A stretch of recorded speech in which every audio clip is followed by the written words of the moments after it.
20-21 oktyabr kunlari Yevropa Chempionlar Ligasi yangi mavsum guruh bosqich bahslarining birinchi tur o'yinlari bo'lib o'tdi. Bellashuvlarda bir qator kutilmagan va e'tiborga molik natijalar kuzatildi. Jumladan Chelsea Londonda Sevilla bilan 0-0 hisobida durang o'ynadi. Borussia Dortmund Rimda Lazioga 3-1 hisobida yutqazdi. PSG o'z uyida Manchester Unitedga 1-2 hisobida imkoniyatni boy berdi. Inter Milanda Borussia Münchenni yenga olmadi. Bavariya esa o'z uyida Atletikoni tor-mor keltirdi. Real esa Madridda birinchi taymning o'zida darvozasidan 3 ta to'p olib chiqdi. Ikkinchi bo'limda madridliklar Shaxtyorga 2 ta gol urishdi, ammo bu durangga ham kamlik qildi. Ushbu jamoalarning ayrimlariga to'xtalib o'tamiz, chunki ba'zi bellashuvlardagi hisoblar bahs-munozaralarga sabab bo'lmoqda. Shularga oydinlik kiritish va siz-u biz intizorlik bilan kutayotgan El Clasico oldidan taniqli sharhlovchi Davron Fayziyevga murojaat qildik. Sharhlovchi uchrashuv oldidan tomonlarning imkoniyatlarini baholadi. Nega yaqindagina Yevropa Chempionlar Ligasi finalida ajoyib o'yin ko'rsatgan PSG birdan Manchester Unitedga yutqazdi? Parijliklarning o'tgan mavsumdagi ishtiroki tasodifmidi? Ya'ni musobaqa formati o'zgargani, play-off o'yinlari bittadan iborat bo'lgani ularga qo'l keldimi? Assalomu alaykum barchaga. Paris Saint-Germainga nima bo'ldi? O'tgan yili finalga chiqdi. Bu yil esa Manchester Unitedga birinchi turda yutqazib qo'ydi. Bu o'tgan yilgi finalga chiqishi tasodifmi? Ya'ni taqvimga bog'liqmi, vaziyat o'zgarib ketganiga bog'liqmi yoki boshqa sabablar bormi degan savol. Mening fikrimcha, Paris Saint-Germainning o'tgan yilgi finalga chiqishiga taqvim ham baribir ta'sir qildi. Va albatta bunday tarkib, bunday yulduzlar baribir mana shuncha yildan beri finalga chiqa olmayotgandi, chempion bo'la olmayotgandi. Bir yili kelib o'z darajasini namoyish etishi kerak edi va o'tgan yilga to'g'ri kelib qoldi. Omad ham biroz kulib boqdi deyishimiz mumkin. Lekin bu sharoit bilan, bu imkoniyatlari bilan PSG esa moddiy jihatdan dunyoning menimcha eng kuchli klubi. Bunday tarkib bilan har yili finalga chiqish kerak. Har yili finalga chiqadigan darajada bo'lish kerak. Lekin nega chiqmaydi? Nega yulduzlar bu klubni hadeb tark etishni xohlayveradi? Nega Mbappelar Realni orzu qiladi? Nega Neymar Barselonaga qachon qaytarkinman deydi? Chunki bu klubda hamma narsa ham o'sha top darajada emas. Puli ko'p bo'lgani bilan, ularga boshqa klublarga nisbatan ko'p pul to'lagani bilan, masalan, ularga motivatsiya beradigan, kelajakka ishontira oladigan va doimiy ravishda individual sovrinlar va hamda jamoaviy sovrinlar yutishiga kafolat bera oladigan murabbiy yo'q bu jamoada. Thomas Tuchel daraja jihatdan bir pog'ona pastroq o'z klubidan. Juda o'rtacha demayman, o'rtachadan teparoq Tuchel, ammo PSG darajasidan bir pog'ona past baribir. Deylik, Klopp kelsa, Guardiola kelsa, hatto Pochettino kelsa ham bu klubda o'sha yulduzlik darajasiga mos tusha oladi. Tuchel mos emas. Finalga chiqdi-yu deyishingiz mumkin. Kechirasiz, shuncha yildan beri misol uchun xohlagan sharoitini qilib berayotgan klubda endi finalga chiqmasa menimcha bo'lmasdi. Neymar va Mbappening bitta jamoada o'ynashi bu o'z-o'zidan tarkib nuqtai nazaridan ham PSJni Chempionlar Ligasining asosiy favoritiga aylantiradi.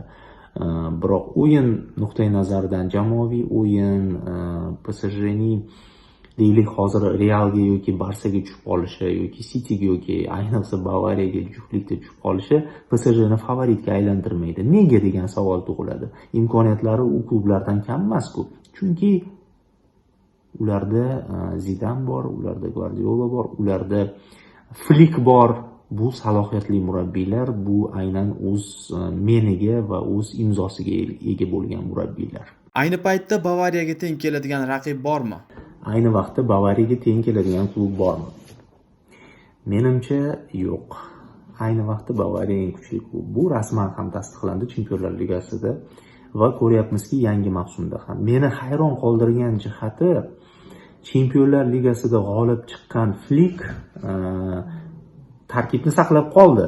Shu tarkib bilan ham, Chempionlar Ligasini yutgan tarkib bilan ham Flick keyingi mavsum raqobat qila olardi har qanday klub bilan. Lekin Flick yanada kuchaytirdi. Yevropa transfer bozorida eng faollardan biri bo'ldi Bavariya. Bu meni hayron qoldirdi. Misol uchun kuchaytiradigan chiziqning o'zi yo'qdek tuyuldi, ammo Flik yana kuchaytirdi. Nega? Chunki o'zi kelgandan keyin mavsum oralig'ida baribir o'z g'oyalariga mos futbolchilarni unda xarid qilish uchun vaqti bo'lmagan, imkoniyati bo'lmagan. Ana shunday o'yinchilarni bir nechtasini u jamoaga taklif qildi. Endi ko'ngli to'ldi. Ko'ngli to'lgan Flikni tasavvur qilavering. O'tgan yil qanaqa o'ynatdi-yu, bu mavsum endi tarkibdan butunlay ko'ngli to'lganda qanday o'ynata oladi. Shuning uchun hozir bilmadim. Liverpul agar o'zining eng cho'qqidagi formasiga chiqib olsa, Bavariyaga raqobat tug'dirishi mumkin, ammo to'g'risini aytganda shu turishida qiyin masala. Hatto Liverpul ham maksimal formada emas, shuning uchun sal shubham bor. Liverpul shu turishida Bavariyani hozir yuta olishiga. Real va Barsa formada emas, asosiy raqobatchilar shu. Ayni vaqtda Bavariya Yevropaning eng kuchli klubi. Zinedin Zidan Barselonaga qarshi muhim bellashuv borligi uchun Yevropa Chempionlar Ligasida Shaxtyorga qarshi o'yinni qurbon qildimi? Uchinchi savol, Realning Chempionlar Ligasidagi Shaxtyorga qarshi o'yinidagi mag'lubiyat bu Klasiko oldidagi qurbonlikmi degan ma'nodagi savol. Endi to'g'risini aytganda Real darajasidagi klub va ayniqsa o'zining sevimli turniri Chempionlar Ligasida qaysidir o'yinni shunchaki boy berib qo'yishiga ishonmayman. Lekin kayfiyatga ta'sir qilgan baribir. Shaxtyor mehmonga kelyapti, 8 ta futbolchisi koronavirus bo'lib uyda qolgan. Bu yerda tarkibdagi yarmi no-name bo'lib yotibdi, ya'ni notanish futbolchilar. Tabiiyki Real o'zini bir qiroldek tutdi o'sha o'yinning birinchi taymida. O'yin yarim kuch bilan ham yutib qo'yamiz, kelinglar Klasikoga bor kuchimizni tashlaylik degan haligi norasmiy kayfiyat hukmronlik qildi baribir.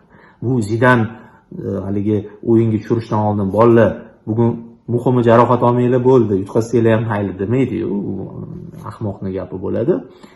Ammo ich-ichidan hamma shuni baribir his etdi. Ikkinchi taymda o'ziga keldi Real. Ikkinchi taymda 2 ta gol urdi, comebackka bir qadam qoldi, bitta golni hisoblashmadi.